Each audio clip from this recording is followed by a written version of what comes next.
All right, Wuthering Heights, Chapter 12. While Miss Linton moped about the park and garden, always silent and almost always in tears, and her brother shut himself up among the books that he never opened, wearying, I guess, with the continual vague expectation that Catherine, repenting her conduct, would come of her own accord to ask pardon and seek a reconciliation, and she fasted pertinaciously under the idea probably that at every meal Edgar was ready to choke for her absence, and pride alone held him from running to cast himself at her feet.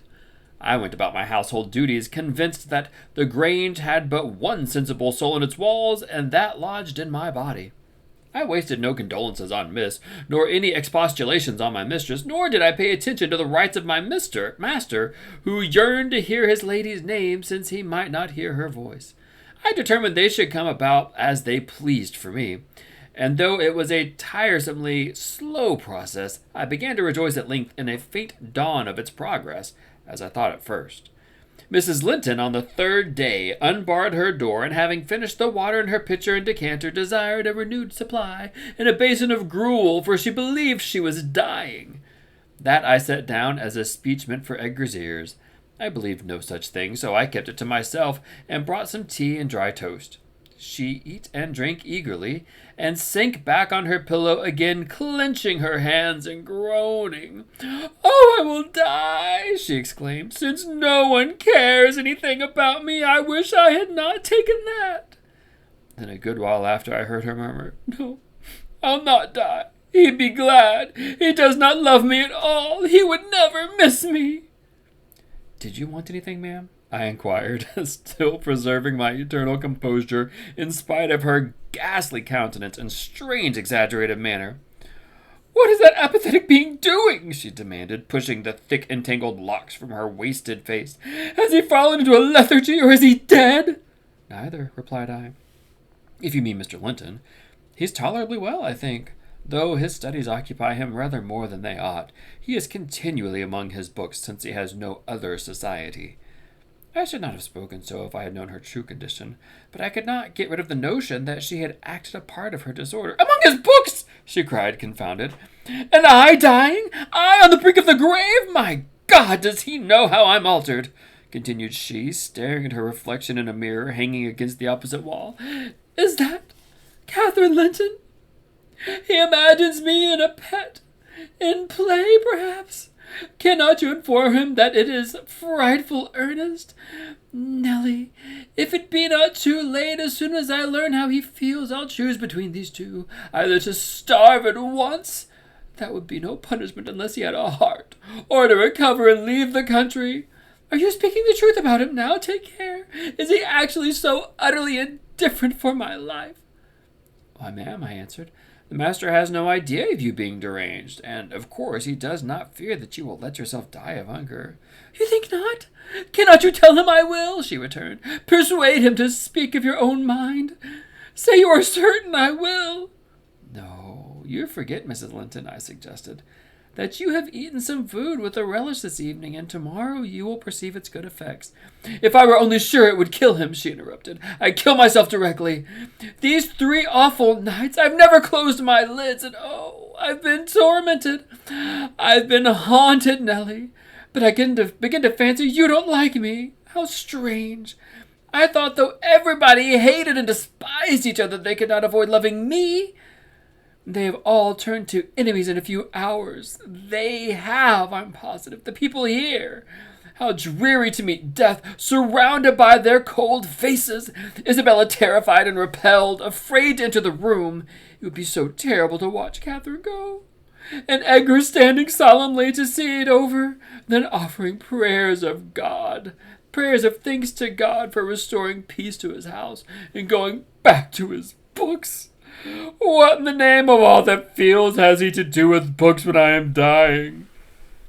She could not bear the notion which I had put into her head of Mr. Linton's philosophical resignation. Tossing about, she increased her feverish bewilderment to madness, and tore the pillow with her teeth.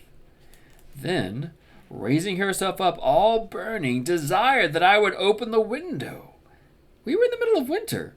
The wind blew strong from the northeast, and I objected. Both the expression fitting over her face and the changes of her mood began to alarm me terribly, and brought to my recollection her former illness and the doctor's injunction that she should not be crossed. A minute previously she was violent. Now, supported on one arm, and not noticing my refusal to obey her, she seemed to find childish diversion in pulling the feathers from the rents she had just made and ranging them on the sheet according to their different species. Her mind had strayed to other associations.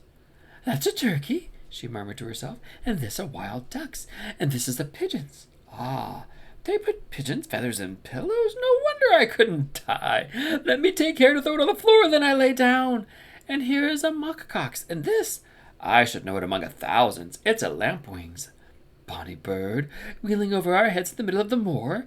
It wanted to get to the nest for the clouds that touched the swells, and it felt rain coming. This feather was picked up from the heath. The bird was not shot. He was in its nest in the winter, full of little skeletons. Heathcliff set a trap over it, and the old ones dare not come. I made him promise he'd never shoot a lapwing after that, and he didn't. Yes, here are more. Did he shoot the lapwings, Nellie? Are they red, any of them? Let me look." "Give over with that baby work," I interrupted, dragging the pillow away and turning the holes towards the mattress, for she was removing its contents in handfuls. "Lie down and shut your eyes. You're wandering. There's a mess. The down is flying about like snow." I went here and there collecting it. "I see you, Nellie," she continued dreamily. "An aged woman. You have gray hair and bent shoulders.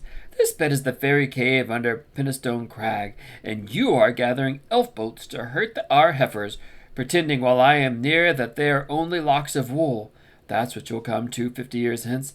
I know you are not so now. I'm not wandering. You're mistaken. Or else I should believe you really were that withered hag, and I should think I was under Penistone Crag, and I'm conscious it's night, and there are 2 candles on the table making the black press shine like jet." "The black press? Where is that?" I asked. "You are talking in your sleep." "It's against the wall, as it always is," she replied. "It does appear odd. I see a face in it." "There is no press in the room, and never was," said I, resuming my seat and looping up the curtain that I might watch her. "Don't you see that face?" she inquired, gazing earnestly at the mirror. And say what I could, I was incapable of making her comprehend it was her own. So I rose and covered it with a shawl. "It's behind there still," she pursued anxiously, "and it stirred. Who is it? I hope it will not come out when you are gone. Oh, Nellie, the room is haunted. I'm afraid of being alone." I took her hand in mine and bid her be composed, for a succession of shudders convulsed her frame, and she would keep straining her gaze towards the glass. "There's nobody there," I insisted. "It was yourself, Mrs. Linton. You knew it a while since." "Myself," she gasped. "And the clock is striking 12. It's true, then. That's dreadful." The fingers clutched the clothes and gathered them over her eyes. I attempted to steal to the door with an intention of calling for her husband, but I was summoned back by a piercing shriek. The shawl had dropped from the frame. "Why, what is the matter?" cried I.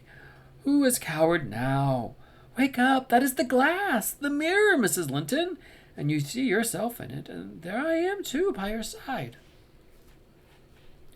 Trembling and bewildered, she held me fast, but the horror gradually passed from her countenance. Its paleness gave place to a glow of shame. "Oh, dear, I thought I was at home," she sighed. "I thought I was lying in my chamber at Wuthering Heights because I'm weak. My brain got confused and I screamed unconsciously. Don't say anything, but stay with me. I dread sleeping. My dreams appall me." "A sound sleep would do you good, ma'am," I answered, "and I hope this suffering will prevent you trying starving again." "Oh, if I were but in my own bed in my old house," she went on bitterly, wringing her hands, "and that wind sounding in the firs by the lattice. Do let me feel it. It comes straight down the moor. Do let me have one breath." To pacify her, I held the casement ajar a few seconds. A cold blast rushed through. I closed it and returned to my post. She lay still now, her face bathed in tears. Exhaustion of body had entirely subdued her spirit.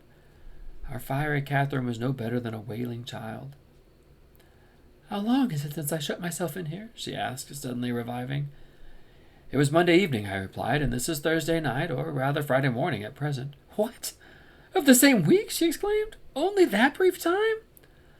Long enough to live on nothing but cold water and ill temper, I observed. Well, it seems a weary number of hours, she muttered doubtfully. It must be more. I remember being in the parlor after they had quarreled, and Edgar being cruelly provoking, and me running into this room desperate. As soon as I ever had barred the door, utter blackness overwhelmed me, and I fell on the floor. I couldn't explain to Edgar how certain I felt of having a fit or going raging mad if he persisted on teasing me. I had no command of tongue or brain, and he did not guess my agony, perhaps. It barely left me sense to try to escape from him and his voice. Before I recovered sufficiently to see and hear, it began to be dawn, and Nellie, I'll tell you what I thought, and what it was kept recurring and recurring till I feared for my reason.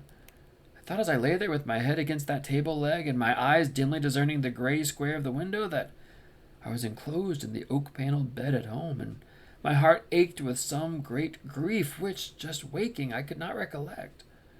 I pondered and worried myself to discover what it could be, and most strangely, the whole last 7 years of my life grew a blank. I did not recall that they had been at all. I was a child. My father was just buried, and my misery arose from the separation that Hindley had ordered between me and Heathcliff. I was laid alone, and for the first time, and rousing from a dismal doze after a night of weeping, I lifted my hands to push the panels aside. It struck the tabletop. I swept it along the carpet, and then memory burst in. My late anguish was swallowed in a paroxysm of despair. I cannot say why I felt so wildly wretched.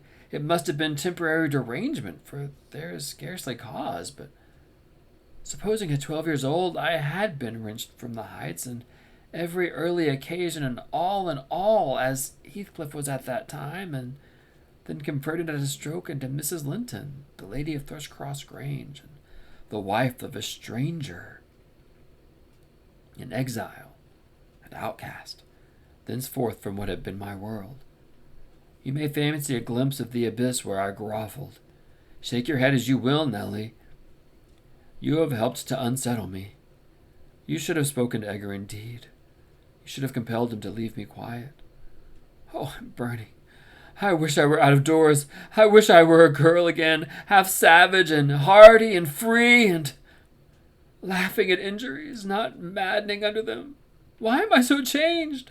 Why does my blood rush into a hell of tumult at a few words? I'm sure I should be myself were I once among the heather on those hills. Open the window again wide. Fasten it open. Quick, why don't you move? Because I won't give you your death of cold, I answered. You won't give me a chance of life, you mean, she said sullenly. However, I'm not helpless yet. I'll open it myself. And sliding from the bed before I could hinder her, she crossed the room, walking very uncertainly, threw it back, and bent out, careless of the frosty air that cut about her shoulders as keen as a knife. I entreated and finally attempted to force her to retire. But I soon found her delirious strength much surpassed mine. She was delirious, I became convinced at her subsequent actions and ravings. There was no moon, and everything beneath lay in misty darkness. Not a light gleamed from any house, far or near. All had been extinguished long ago, and those at Wuthering Heights were never visible. Still, she asserted she caught their shining. Look, she cried, eagerly, that's my room with the candle in it, and the trees swaying before it, and the other candle is in Joseph's garret. Joseph sits up late, doesn't he? He's waiting till I come home that he may lock the gate. Well, he'll wait a while yet. It's a rough journey and a sad heart to travel it, and we must pass by Gimmerton Kirk to go on the journey. We've braved its ghosts often together, and dared each other to stand among the graves and ask them to come. But Heathcliff, if I dare you now, will you venture? If I do, I'll keep you. If you do, I'll keep you. I'll not lie there by myself. They may bury me 12 feet down and throw the church down over me, but I won't rest till you are with me. I never will. She paused and resumed with a strange smile. He's considering. He'd rather I'd come to him. Find a way, then. Not through the kirkyard. You are slow. Be content. You always followed me. Perceiving it vain to argue against her insanity, I was planning how I could reach something to wrap about her with quitting my hold of herself, for I could not trust her alone by a gaping lattice, when to my consternation I heard the rattle of the door handle and Mr. Linton entered. He had only then come from the library, and in passing through the lobby had noticed our talking and been attracted by curiosity or fear to examine what it signified at that late hour. "Oh, sir!" I cried, checking the exclamation risen to his lips at the sight of which met him and the bleak atmosphere of the chamber. "My poor mistress is ill, and she quite masters me. I cannot manage her at all. Pray, come and persuade her to go to bed. Forget your anger, for she's hard to guide any way but her own." "Catherine, ill?" he said, hastening to us. "Shut the window, Ellen. Catherine, why—" He was silent. The haggardness of Mrs. Linton's appearance smote him speechless, and he could only glance from her to me in horrified astonishment. "She's been fretting here," I continued, "and eating scarcely anything and never complaining. She would admit none of us till this evening, and so we couldn't inform you of her state, as we were not aware of it ourselves. But it is nothing." I felt I uttered my explanations awkwardly. The master frowned. "It is nothing, is it, Ellen Dean?" he said sternly. "You shall account more clearly for keeping me ignorant of this." And he took his wife in his arms and looked at her with anguish. At first she gave him no glance of recognition. He was invisible to her abstracted gaze. The delirium was not fixed, however. Having weaned her eyes from contemplating the outer darkness, by degrees she centered her attention on him, and discovered who it was that held her. "Ah, you are come, are you, Edgar Linton?" she said with angry animation. "You are not one of those things that are ever found when least wanted, and when you are wanted, never. I suppose we shall have plenty of lamentations now. I see we shall. But they can't keep me from my narrow home out yonder, my resting place where I'm bound before spring is over. There it is. Not among the Lintons, mind, under the chapel roof, but in the open air with a headstone. And you may please yourself whether you go to them or come to me." "Catherine, what have you done?" commenced the master. "Am I nothing to you any more? Do you love that wretch "Hush!" cried Mrs. Linton. "Hush this moment! You mention that name, and I will end the matter instantly by a spring from the window. You touch that at present you may have, but my soul will be on that hilltop before you lay hands on me again. I don't want you, Edgar. I'm past wanting you. Return to your books. I'm glad you possess a consolation, for all you had in me is gone." "Her mind wanders, sir," I interposed. "She's been talking nonsense the whole evening. But let her have quiet and proper attendance, and she'll rally. Hereafter we must be cautious how we vex her." "I desire no further advice from you," answered Mr. Linton. "You knew your mistress's nature, and you encouraged me to harass her, and not to give me one hint of how she had been these 3 days. It was heartless. Months of sickness could not have caused such a change." I began to defend myself, thinking it was too bad to be blamed for another's wicked waywardness.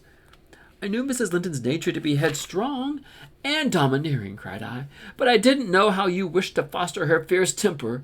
I didn't know that, to humor her, I should wink at Mr. Heathcliff. I performed the duty of a faithful servant in telling you, and I have got a faithful servant's wages.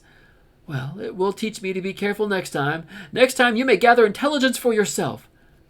"The next time you bring a tale to me, you shall quit my service, Ellen Dean," he replied. "You'd rather hear nothing about it, I suppose, then, Mr. Linton," said I. "Heathcliff has your permission to come according to miss, and to drop in every opportunity your absence offers on purpose to poison the mistress against you." Confused as Catherine was, her wits were alert at applying our conversation. "Ah, Nellie has played the traitor!" she exclaimed passionately. "Nellie is my hidden enemy, you witch! So you do seek elf bolts to hurt us. Let me go, and I'll make her rue. I'll make her howl a recantation." A maniac's fury kindled under her brows. She struggled desperately to disengage herself from Linton's arms. I felt no inclination to tarry the event, and resolving to seek medical aid on my own responsibility, I quitted the chamber. In passing the garden to reach the road at a place where a bridle hook is driven into the wall, I saw something white moved irregularly, evidently by another agent than the wind. Notwithstanding my hurry, I stayed to examine it, lest ever after I should have the conviction impressed upon my imagination that it was a creature of the other world. My surprise and perplexity was great to discover, by touch more than vision, Miss Isabella Springer, Fanny, suspended to a handkerchief, and nearly at its last gasp. I quickly released the animal and lifted it to the garden. I had seen it follow its mistress upstairs when she went to bed, and wondered how it could have got out there, and what mischievous person had treated it so. While untying the knot round the hook, it seemed to me that I repeatedly caught the beat of a horse's feet galloping at some distance. But there was such a number of things to occupy my reflection that I hardly gave the circumstance a thought, though it was a strange sound in that place at 2 o'clock in the morning. Mr. Kenneth had fortunately just issuing from his house to see a patient in the village as I came up to the street, and my account of Catherine Linton's malady induced him to accompany me back immediately. He was a plain, rough man, and he had no scruple to speak his doubts of her surviving this second attack, unless she were more submissive to his directives than she had shown herself before. "Nellie Dean," said he, "I can't help fancying there's an extra cause for this. What has there been to do at the Grange? You've odd reports up here. A stout, hearty lass like Catherine does not fall ill for a trifle, and that sort of people should not either. It's hard work bringing them through fevers and such things. How did it begin?" "The master will inform you," I answered. "But you are acquainted with the Earnshaw's violent dispositions, and Mrs. Linsall caps them all. I may say this, it commenced in a quarrel. She was struck during a tempest of passion with a kind of fit. That's her account, at least, for she flew off in the height of it and locked herself up. Afterwards she refused to eat, and now she alternately raves and remains in a half-dream, knowing those about her, but having her mind filled with all sorts of strange ideas and illusions." "Mrs. Linton will be sorry," observed Kenneth interrogatively. "Sorry?" "Mr. Linton will be sorry," observed Kenneth interrogatively. "Sorry? He'll break his heart should anything happen," I replied. "Don't alarm him more than necessary." "Well, I told him to beware," said my companion, "and he must bide the consequences of neglecting my warning. Hasn't he been thick with Mr. Heathcliff lately?" "Heathcliff frequently visits the Grange," answered I, "though more on the strength of his mistress having known him when a boy than because the master likes his company. At present, he's discharged from the trouble of calling, owing to some presumptuous aspirations after Miss Linton which he manifested. I hardly think he'll be taken in again." "And does Miss Linton turn a cold shoulder on him?" was the doctor's next question. "I'm not in her confidence," returned I, reluctant to continue the subject. "No, she's a sly one," he remarked, shaking his head. "She keeps her own counsel. But she's a real little fool. I have it from good authority that last night, and a pretty night it was, she and Heathcliff were walking in the plantation at the back of your house above 2 hours, and he pressed her not to go in again, but just mount his horse and away with him. My informant said she could only put him off by pledging her word of honor to be prepared on the first meeting after that. When it was to be, he didn't hear, but you urged Mr. Linton to look sharp." This news filled me with fresh fears. I outstripped Kenneth and ran most of the way back. The little dog was yelping in the garden yet. I spared a minute to open the gate for it, but instead of going to the house door, it coursed up and down, snuffing the grass. It would have escaped to the road had I not seized and conveyed it in with me. On ascending to Isabella's room, my suspicions were confirmed. It was empty. Had I been a few hours sooner, Mrs. Linton's illness might have arrested her rash step. But what could be done now? There was a bare possibility of overtaking them if pursued instantly. I could not pursue them, however, and I dare not rouse the family and fill the place with confusion, still less unfold the business to my master, absorbed as he was in his present calamity and having no heart to spare for a second grief. I saw nothing for it but to hold my tongue and suffer matters to take their course, and Kenneth being arrived, I went with a badly composed countenance to announce him. Catherine lay in a troubled sleep. Her husband had succeeded in soothing the access of frenzy. He now hung over her pillow, watching every shade and every change of her painfully expressive features. The doctor, on examining the case for himself, spoke hopefully to him of its having a favorable termination, if we could only preserve around her perfect and constant tranquillity. To me, he signified the threatening danger was not so much death as permanent alienation of intellect. I did not close my eyes that night, nor did Mr. Linton. Indeed, we never went to bed, and the servants were all up long before the usual hour, moving through the house with stealthy tread and exchanging whispers as they encountered each other in their vocations. Everyone was active but Miss Isabella, and they began to remark how sound she slept. Her brother, too, asked if she had risen, and seemed impatient for her presence, and hurt that she showed so little anxiety for her sister-in-law. I trembled lest he should send me to call her, but I was spared the pain of being the first proclaimant of her flight. One of the maids, a thoughtless girl who had been on an early errand to Gimmerton, came panting up the stairs, open-mouthed, and dashed into the chamber, crying, "Oh dear, oh dear! Oh, what a mun we have next! Master, our young lady!" "Hold your noise," cried I hastily, enraged at her clamorous manner. "Speak lower, Mary. What is the matter?" said Mr. Linton. "What ails your young lady?" She's gone! Yon Heathcliff's run off with the gaped girl." "That is not true," exclaimed Linton, rising in agitation. "It cannot be. How has the idea entered your head? Elendine, go and check on her. Seek her. It is incredible. It cannot be." As he spoke, he took the servant to the door, and then repeated his demand to know her reason for such an assertion. "Why, I met on the road a lad that fetches milk here," she stammered, "and he asked whether we weren't in trouble at the Grange. I thought he meant for Mrs. Sickness, so I answered yes. Then says he, 'There's somebody gone after him, I guess.' I stared. He saw I knew naught about it, and he told how a gentleman and a lady had stopped to have a horse's shoe fastened at the blacksmith's shop 2 miles out of Gimmerton, not very long after midnight, and how the blacksmith's lass had got up to spy who they were. She knew them both directly, and she noticed the man, Heathcliff it was. She felt certain nobody could mistake him. Besides, put a sovereign in her father's hand, and for payment. The lady had a cloak about her face, but having desired a sup of water while she drank, it fell back, and she saw her very plain. Heathcliff held but both bridles as they rode on, and they set their faces from the village and went as fast as rough winds would let them. The lass said nothing to her father, but she told it all over Gimmerton this morning." I ran and peeped, for form's sake, into Isabella's room, confirming when I returned the servant's statement. Mr. Linton had resumed his seat by the bed, and on my re-entrance he raised his eyes, read the meaning of my blank aspect, and dropped them without giving an order or uttering a word. "Are we to try any measures for overtaking and bringing her back?" I inquired. "How should we go?" "She went of her own accord," answered the master. "She had a right to go if she pleased. Trouble me no more about her.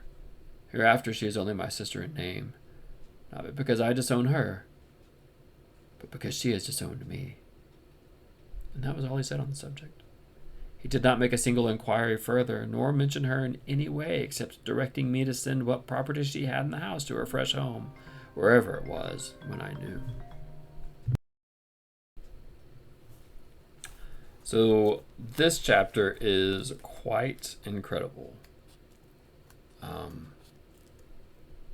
We have Nellie Dean discovering Catherine in quite a fit of hysteria, and Nellie Dean assumes that it's all being put on until she realizes that it's a true some sort of a break, and it seems to be both physical and psychological. The line that stood out the most to me is when Catherine actually says, "I thought though everybody hated and despised each other, they could not avoid loving me." I mean, that reeks a little bit of narcissism, right? The scene where she tears the pillow with her teeth and then starts sorting the feathers based upon the type of bird is a scene that lives in my head from this book. The scene from last chapter where she's kind of gnashing her teeth while biting onto the arm of the couch or chair, and then this scene when she's ripping open the pillowcase, really show a lot about Catherine, and it's really quite tragic. She sees her face in the mirror and then has this kind of hallucination or flashback to life back at Wuthering Heights. She calls out to Heathcliff across the moor and starts talking about the graveyard and living or dying. And then when she says, later on, she says to Linton, Edgar, as he starts to mention Heathcliff's name, she screams or cries out at him to hush. You mention that name and I will throw myself out of the window now. What you touch at present you may have, but my soul be on that hilltop. You can have my body, but you'll never have my soul. I don't want you, Edgar. I'm past wanting you. Man, that's harsh. I told you at the beginning of this book, it's about a horrible evil man and a horrible evil woman who are horrible and mean to each other. It's a dark romance, definitely. Catherine discovers that Nellie has been the one who has been her traitor.